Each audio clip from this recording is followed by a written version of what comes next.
Hey, what's good people? Welcome to the People's Journal, where authentic stories are told by real people. I'm your host, PACMAN, Mr. 925 in Tambo Yomtlakasi, White into the Chokega. Man. Thank you so much to everyone that's been following the People's Journal, showing love on our Instagram page, on our Facebook page, and everywhere we are. People always reach out and saying, thank you for the beautiful job that you guys are doing. We really appreciate that, the love and the support. And for those of you who haven't connected with us, please do so. On Instagram, it's at TPJ_podcast, but we're not there.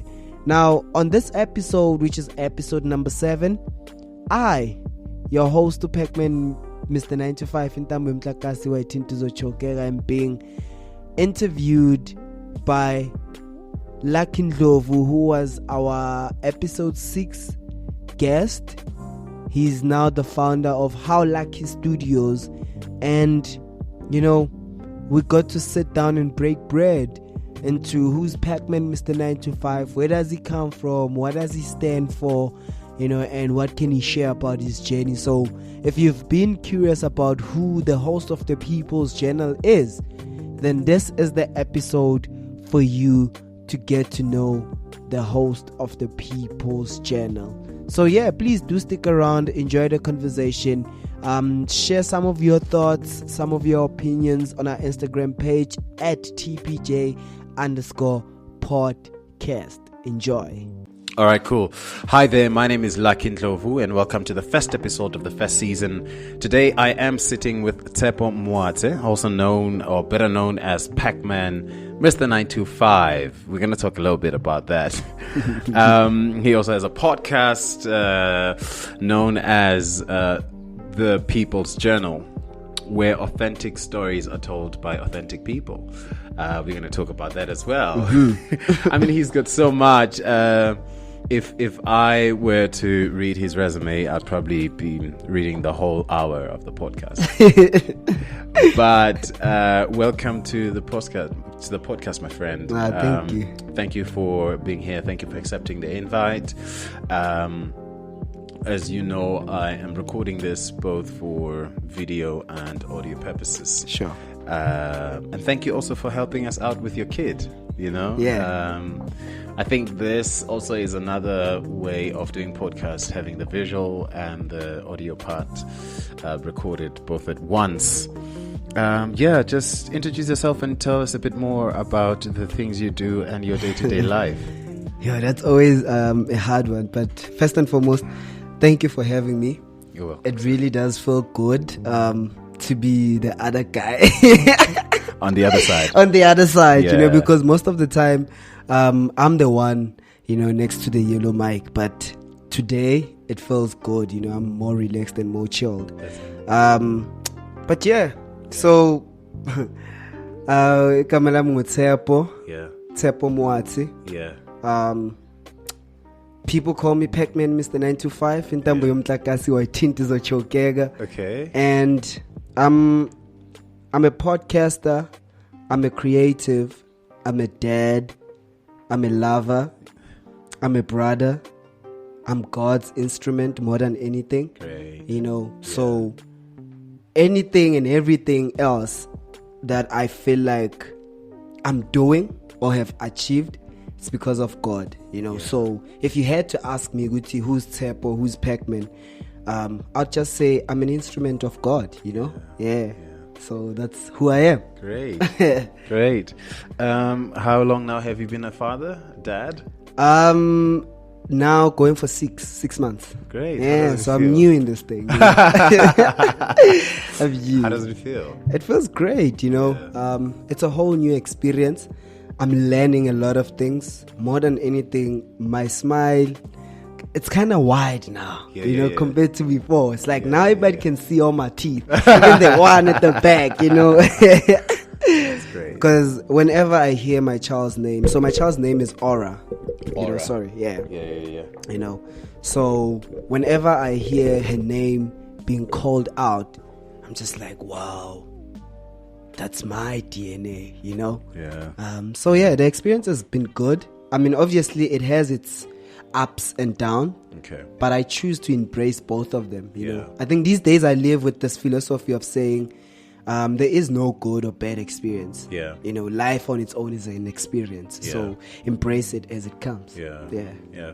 I mean, there are some hard times where I feel that it is okay to smile through difficulties. Sure. It is okay to cry. It is okay to be happy. Sure. And it is okay to embrace the moment and embrace what you're going through, be it trying times or beautiful times. So I really wanna talk about quite a few things, and I don't know if we do have the time, but we'll try. We'll try. I hope so. Yeah. We'll try. Take me through your journey. Number one, I want to ask you, cause every time when you say 925, to me, the 925 that I think about, and I'm sure I'm not the only one. Yeah. It's the job. You know, people work 9 to 5. Yeah. So when you say 9 to 5, I'm like, oh, so you're doing this podcast from 8 until 5 or something, or from 9 until 5. Do you know what I mean? Sure. But like, you change and say, intambo yomhlakazi. Absolutely. So 9 to 5, it's like, also 9 to 5 for me, it's the jewelry. The jewelry. Oh, so correct. You are the jewelry. Oh, correct. Nice. So I wanted to also let you take me through your journey of discovery during or after high school, and your entry, because you a city alumni, right? Sure. Which year was this? 2016. Oh, okay, cool. Yeah. Can you take us a bit about your discovery? How did you know that you want to be an MC, you want to be a podcaster, or you want to do radio presenting? It's funny because so you're saying I must take you after high school. Yeah. And it's crazy because all those things for me started while I was in high school. Oh, how did they start? You know, so let me just break down the name. So the 925 was back in high school, Benye Pansul. Okay. You know? Like a dancer. That's something we have in common. We've also been that, you know, and where I used to school in 925 was the thing. You know, it was, if you did not have a 925 chain, earring, you were left out. Yeah. You felt like you did not belong. Yeah. You know, so I was one of the people that had collections of those. I had big ones, small ones, medium ones. You know, if in 95 or Funugulbuza, you'd ask them from Ikruyami, Abant Benghamba Nabo, and me. You know, and there was this lady Ayanda, who was a close friend of mine in high school, and she was more artistic, you know, and she's the one that gave me Nentambo Yomtlakasi and the 95, and they'd always say, "I will attend my 925," you know. And then obviously when people always start to affirm those things about you, you end up becoming that, and to them they always remember you ngazo zona lezo zinto maungalfakanga. To them it's like, oh, today I'll go around my 925, you know. Yeah. So I thought, you know what, let me dab that name, you know, and put it in my moniker, you know. So 925 comes from those earrings. Intambo Yomtlakasi. So also in high school, all of my friends started growing beard. I still struggle with that even today, you know. So I had this only one, Bevelen Sumpenyami, you know. And whenever I was in a situation at school, I'd always start brushing that one. When jitters would, you know, go, you know, and something would spark. If I had to solve a problem, or there was something that was needed, or I had to think a certain way, I'd start playing with that one, you know. And she said to me, "Hey, when it's like," then I was like, oh, so as soon as I touch here, there's like power you know, there's power there, and I tapped that. And then it added to PACMAN, which I got from my friend Legends. And how I got that was, we were selling caps at those times, the 90s and 80s caps, and there was a one that had the PACMAN sign, you know. And at that time we were starting up a brand, and we just wanted to be different, you know. And he said, "Why don't you call yourself PACMAN?" You know. And I was like, nah, Pac-Man. It's like, nah. And he started calling me that. Pac-Man, you know. And when the Malum Cook, the Casper Kusheshe song came in, and Malum Kuket was like, Pac-Man, bonking yabakwe, my only competition is that man in the mirror. Everybody tapped it and said, Pac-Man. And I was still in high school. And then that's how then the name became what it is to me and everybody else that knows me. With regards to MCing, how I got into that was also in high school. I was bored seeing every time near Valentine's Day we'd have beauty contest, you know, and we decided again, you know, because we were close friends, and it's like her and I were like into the future in terms of our thinking, in terms of how we did things, you know, and the environment that we were in did not allow us, you know. And this one time I remember we approached the events committee Basaskoleni to try and convince them to do a different event at Skoleni where we'd have a dance, people coming in to dance, you know, we'd have actually a bash, you know, that it was that, you know, and excuse all the contest thing because it's something we've been doing for long. And then on that event, obviously we then required an MC, and then I had to fill up the gap, and it started from there. I started loving it from there. I realized that, you know what, man, I'm an energizer, you know, and I've got this aura about me that when I come to the stage, people feel it. And then it started growing from there, you know. But I think more than anything, it started from my imagination.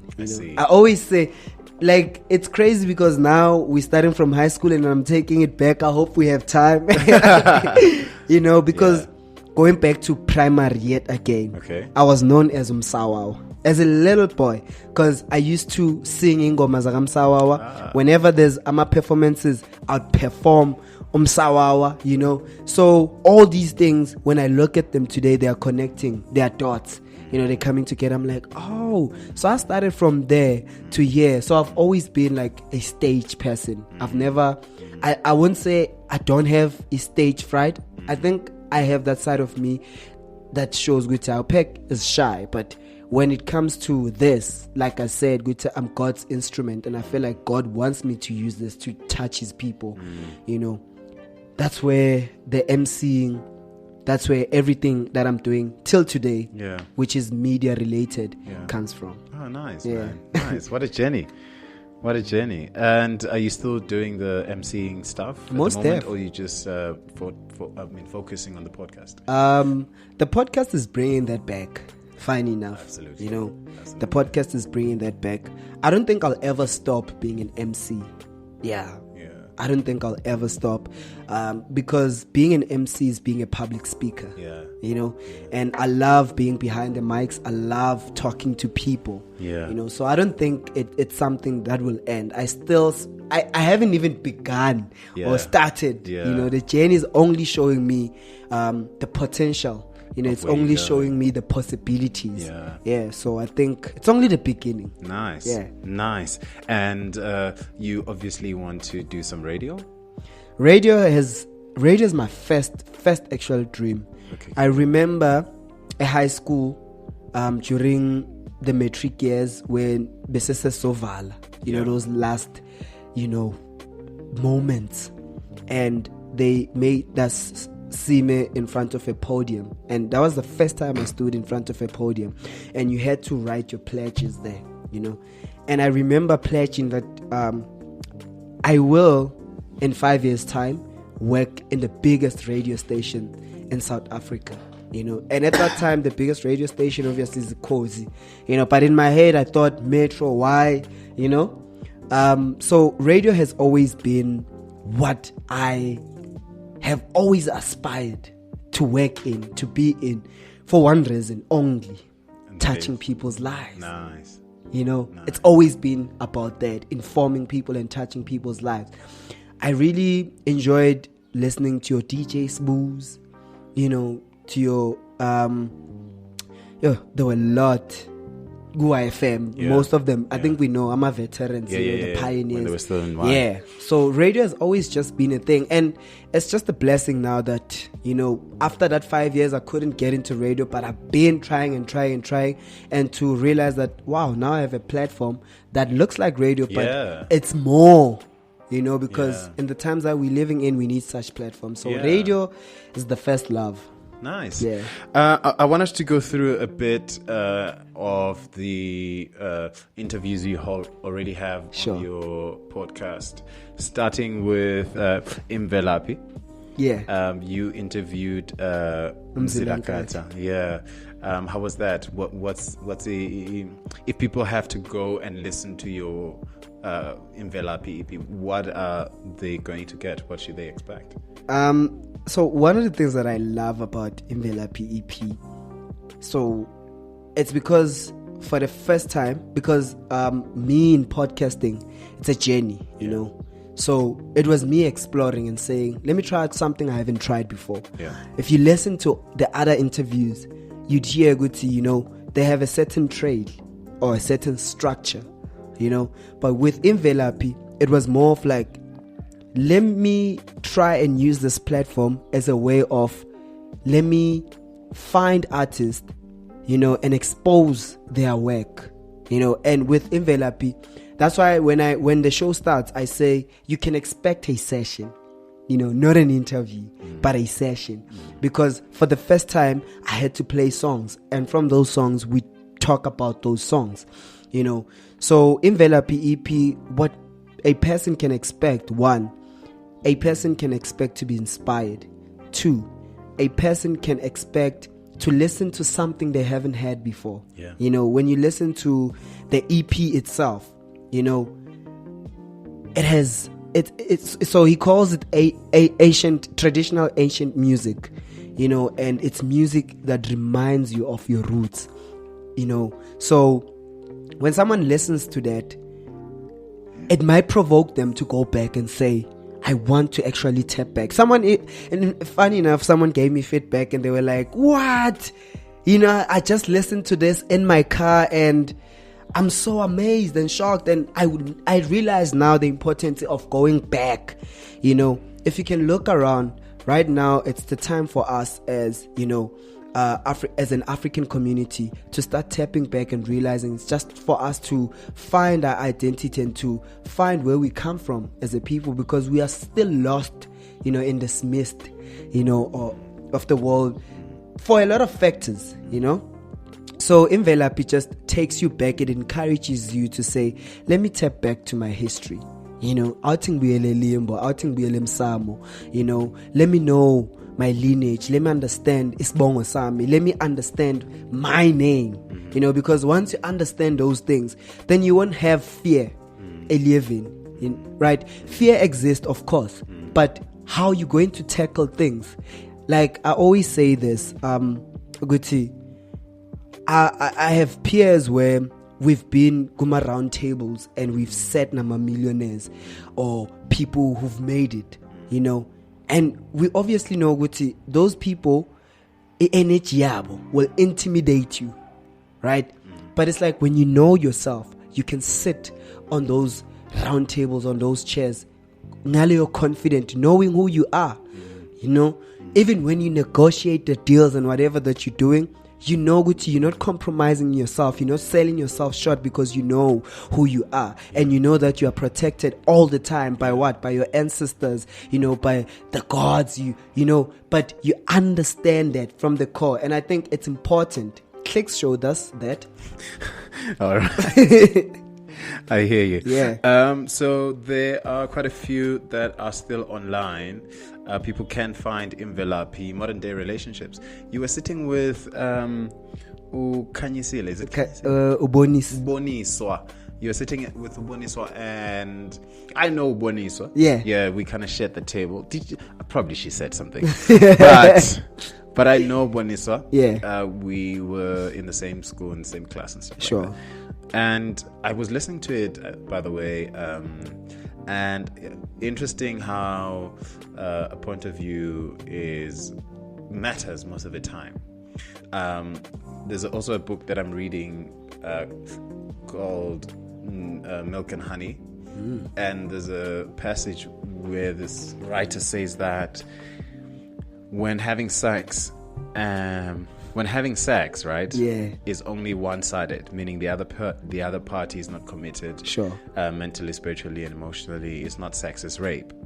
And right, and I feel like also that the discussion around that with the ladies was about like both parties should be committed towards their relationship, because the title is called what? Modern day relationships. Yeah. And I feel like with these times that we're in, very interesting.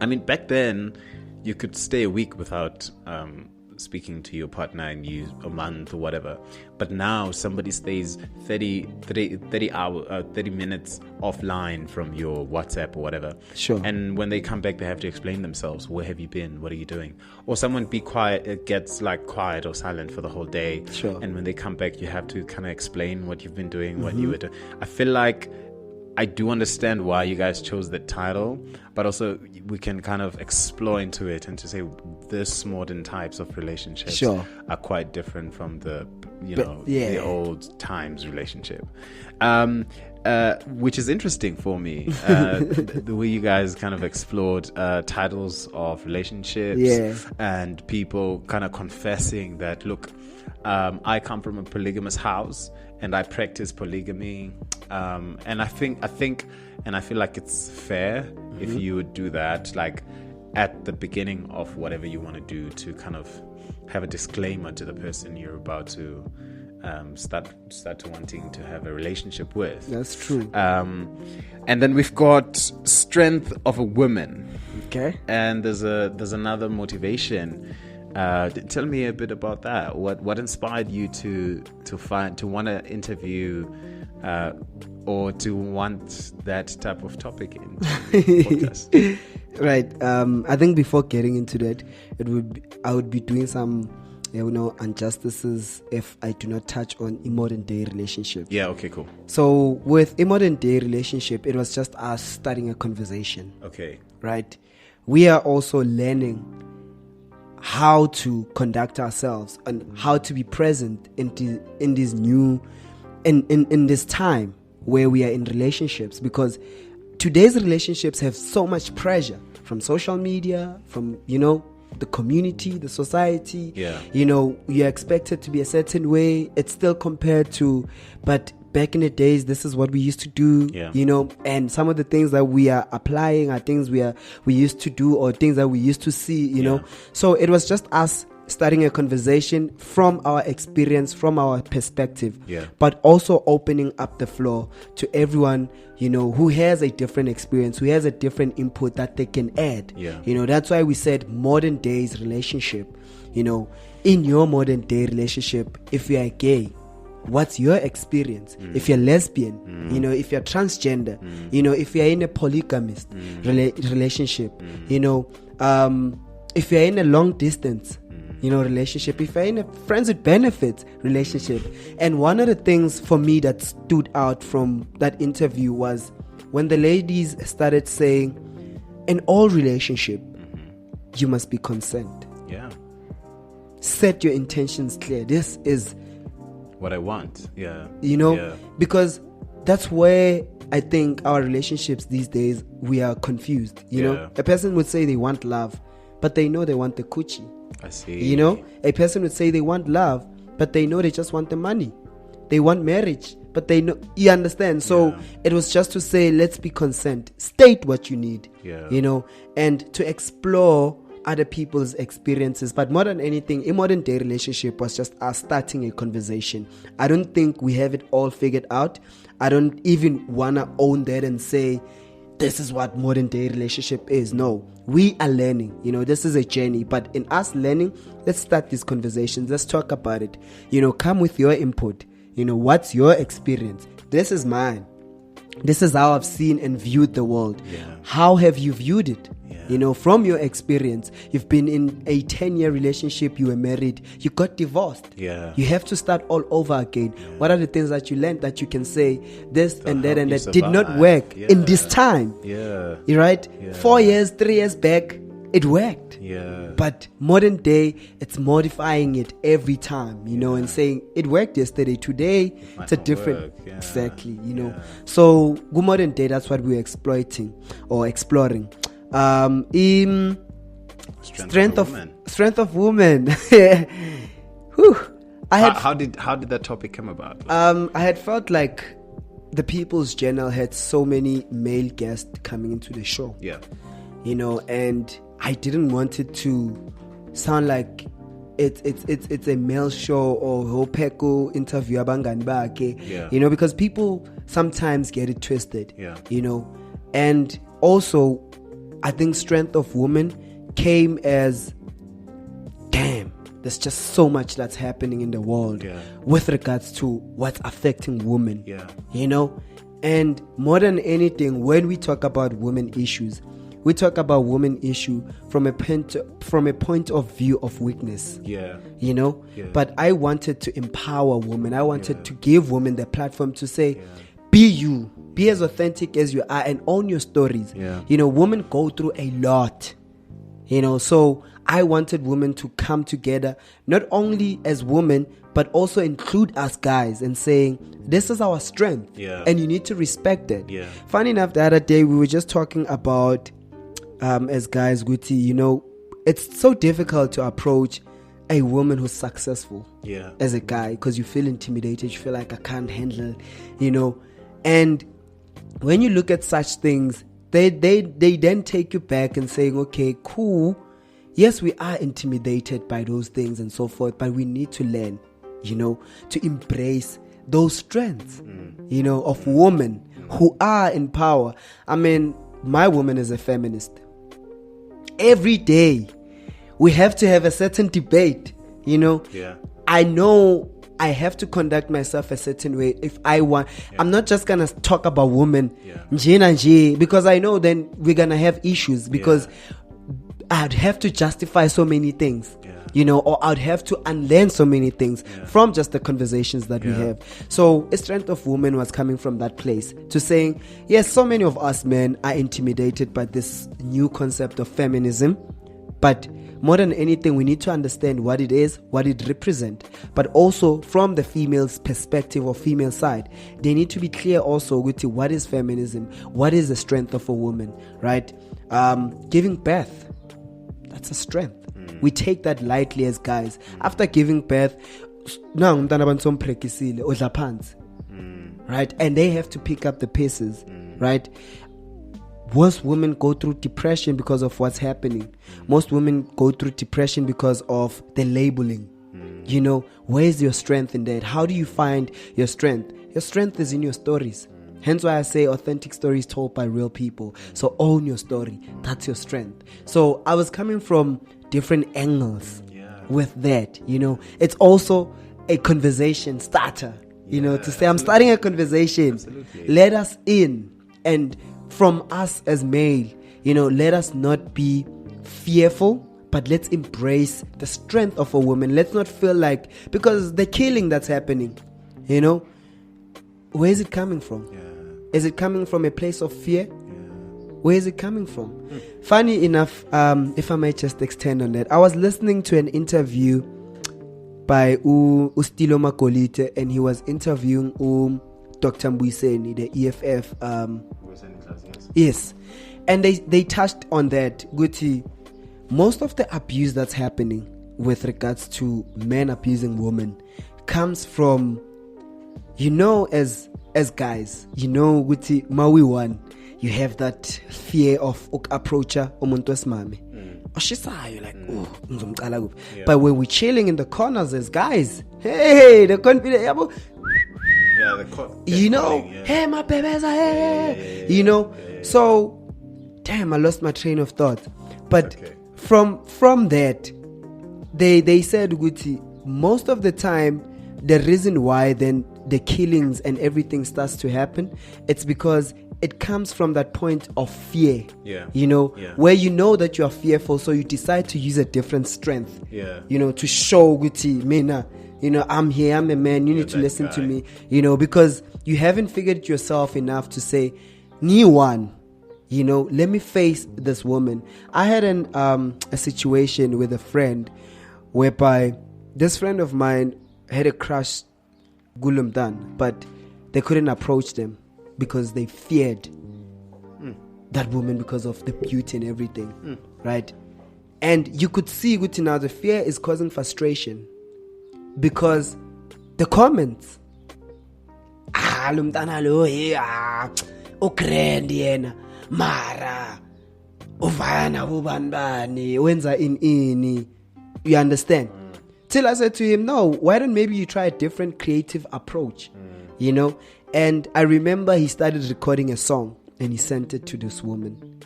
And after that, we had a conversation and he said to me, now I feel free. I do not have that fear anymore. And you can see Guti now, he's not even trying to find things that he can back up and say in as a word to say, as an excuse, So a strength of a woman was also coming from that place. So it's crazy, it's broad, but it's a conversation starter. Yeah, let's have these conversations. And then we have I'm Born for People. I love that one. Why? It's always a reference wherever Lang Nyakon and someone has listened to the podcast. Yeah. And it's also a conversation starter. Yeah. It's kind of crazy. We haven't really. It's a conversation. It's a starter before getting to the full meal. Yeah. Yeah. So, I Am Born for People came at a time where I myself, was unlearning so many things and learning so many things and needed a different perspective on some of the things that I was unlearning. Yeah. And some of the things that I thought these are things I believed in. And thought these are things that, the way things should be, and I learned a lot from there. I learned a lot about the power of word and action. I learned a lot about love. Because I remember in the conversation, love came up, and you said, Witty, sometimes when you pray and ask for love, God will send broken people. Absolutely. For you to love them. Yeah. And that's when you learn. Yeah. When I got in a relationship with my girlfriend, she was coming out of the state of depression. She was recovering from that. Brand new, she's been hospitalized. You understand? I was coming from a point of pain. I had lost my mother, that history on itself. So many blaming people. I remember when we got together, we had so much pain, but because of love, we ended up healing each other. You understand? So, I Am Born for People is one of my favorite because it's a motivation. It's everyday, keep going type of, if you need that encouragement, if you need some motivation, And for the main fact, Tuguti, it was someone whom I respect, someone who his life has been so impactful, through me seeing him from a far coast, through me being in his space when he was still a choreographer, So that's why I'm saying it's special. But more than anything, the title, I Am Born for People. You said you are a solution in someone's life. I just said I'm an instrument that God uses me to touch his people. Absolutely. So when you understand that, then you understand why I'm born for people. Yeah. Absolutely. I feel like it is also like an ongoing practice of life. Also, the book that I'm reading, Milk and Honey, the writer states as well that so the heart questions the writer and says, why are you being kind to people who are unkind to you? Why are you showing that kindness? Why are you showing that? And the writer says that because people have not been kind to me. And I'm giving out to this kindness because people have not been kind to me. And it's not because they are kind to me. And that's like the most difficult thing to do, Usually people want to live on an eye for an eye. Sure. Which is very dangerous. It is. Yeah, it's a very dangerous philosophy. And I feel like if we are to impact the next generation, we are to impact the next generation with what we have and how we live. Because I feel like preaching is not only a pulpit thing. You are preaching in your daily life. So knowing that each and every one of us are born for people, your weakness is my strength and my strength is your weakness. We are unequal. So that is what you can get on the I'm Born for People podcast, right? On the People's Journal, right? I just want to I think we did. Do we talk about being a dad? How does it feel to be a dad? And you're saying now it's 6 months? It's 6 months. Boy or girl? Girl. Oh, nice. And you spoke about her name being Aura. Yeah. Nice. How long have you been seeing the mother of your child, if I may ask, if I'm allowed to? No, it's all good. I think more than anything, because we are instruments. You know?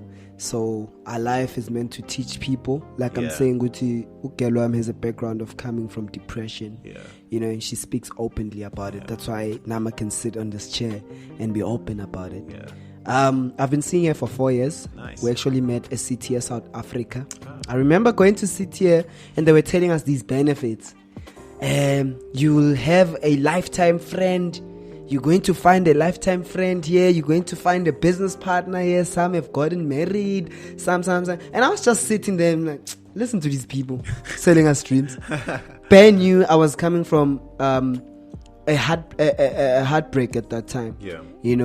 Where I was dating this girl, but they had to grow up. They had to, go to varsity. I think most of us guys have been in that situation. And she had to leave me behind. Because I wasn't in varsity. I was in the hood, the township, Benki Killers. And she was the smartest, and she had to go and find herself, and I had to allow her to do that. Absolutely. But in me allowing her to do that also didn't mean which it was easy. It broke my heart. Life is never easy. So I went to CTA, and I remember CTA, I was so focused. I was like, I'm not even gonna fall into a relationship. I'm here to learn all these skills. I'm here to make sure, Guti, I promote my business.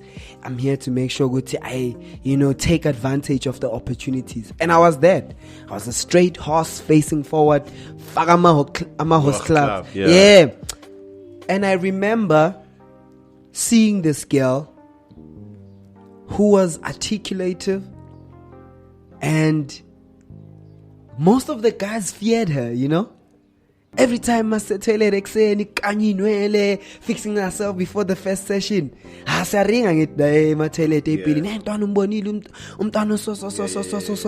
feel. But when it came to her, they say respect my name and the name in your tongue, like when you talk about me, compose yourself. Brothers would be like, hey Shmara, Utsidi, how do you approach a girl like Utsidi, And it's the same thing I was telling you, the fear. She went to opera school. You understand? So already coming from that background, she's sharp. How she articulates herself, how she thinks. And she comes also, because of that background, it makes her into this feminist that she is today. She's able to advocate for women issues, and she's able to take on men head on head. So I remember sitting there and we were talking like because I stand by shasha. Because she's smart. And I sat there, I saw that as a challenge. I was like, I'm gonna challenge myself, because at that time also, after that heartbreak, my thing was I wanted to date a white woman. Okay. Okay. Well, that's acceptable, right? Yeah, it is. Okay. There's nothing wrong with that. And obviously for me, it was, I wanted to date a white woman for experience, but more than anything, to learn how to be successful, because I have been watching and seeing how these people are dominating in terms of the economy, way before understanding the race issue and everything like that. But when I came across her, I was like, woo, this one, now we can build a legacy. So that's how I came across her. Nice. I took it as a challenge to say I'm gonna prove to myself that I can get, that woman. Yeah. Let's talk about you being a creative, obviously content creator, in terms of the content that you want to produce on your podcast, and the importance of creating content for your people, your followers. How do you handle your creative? Sometimes creativity is not easy. You have to think it through, write a script, scrutinize it, look into it time and time again before you can give it to people. How do you go about? How do you find the important thing? Like during COVID, the president let the essential people to go to work because they were the most important. Yeah. How do you then, in your busy schedule, busy thoughts, select what is important in terms of content creation and what you want to give to people? How do you go about doing that? Damn. So this is an exclusive. So the People's Journal is gonna drop a T-shirt, and the T-shirt, the front logo, the front slogan, it's gonna be written, "Even Jesus was authentic." Nice. And now going back to how do I come up? I think I would buy that. Even Jesus was authentic. Yeah. I think I want to have it in my podcast, my next recording. Cool. I don't know when you're gonna drop it, but like I would October. love to have. Oh, nice. Yeah. I'd love to have it in the panel. Yeah. So now when we go back to my creativity and the creative process, I've found that I'm mostly creative when I'm in pain. I see. And I choose then to use that pain, to the utmost of my ability. I use creativity as an expression. I might sit down and conceptualize, I want to create that, but if it doesn't resonate with me healing from the process that I'm going through, because like I said, God uses me as an instrument. So in me healing, I then find, like when you think about I am born for people, we're in the middle, or the pandemic was still starting. Absolutely. Right? Yeah. Already there was like a whole encouragement, a whole inspiration, right? A conversation that people needed to hear, because there was so much of this can happen, I can't be that, I'm losing that, I'm fading that, I lost my job, and people were down, and I was also going through a process where at work I was laid off, but when you think of I am born for people and the guest that came, and how it was structured and how it came, the energies, you realize for me it was a healing process. Hence why people can even today go back and reference to that and say 1, 2, 3, because it changed perspective. Absolutely. So my creative process has to be, I feel like when I'm not in pain, I am not the most creative. I can just be doing some dull shit. I can just it's fine, but because happy, but not everybody's happy. If there's one thing that we all have in common is pain. Look, I mean, even Bill Gates says success is a poor teacher. Sure. Right? Sure. And also and you also finding strength and encouragement in pain. It's absolutely gold. Sure. I think that's what unprivileged people, or should I say poor people, should see poverty as an inspiration not to become poor, or as an inspiration to seek for a better life or to better their lives. Sure. That's great, man. It's such an interesting thing, probably someone is like, what? How come I never realized that? It's funny. I'm also reading this book.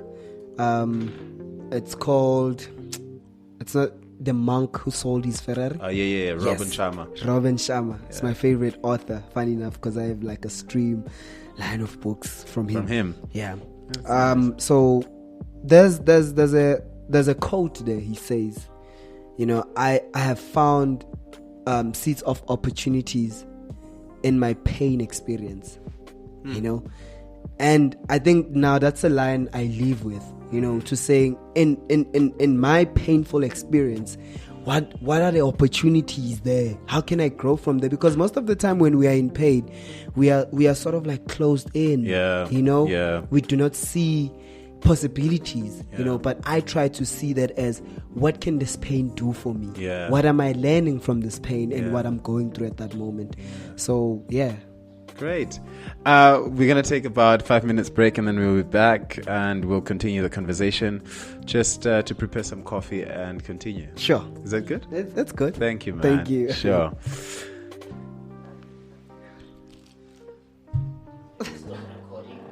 You can just pause. Yes, you can just, the cameras as well.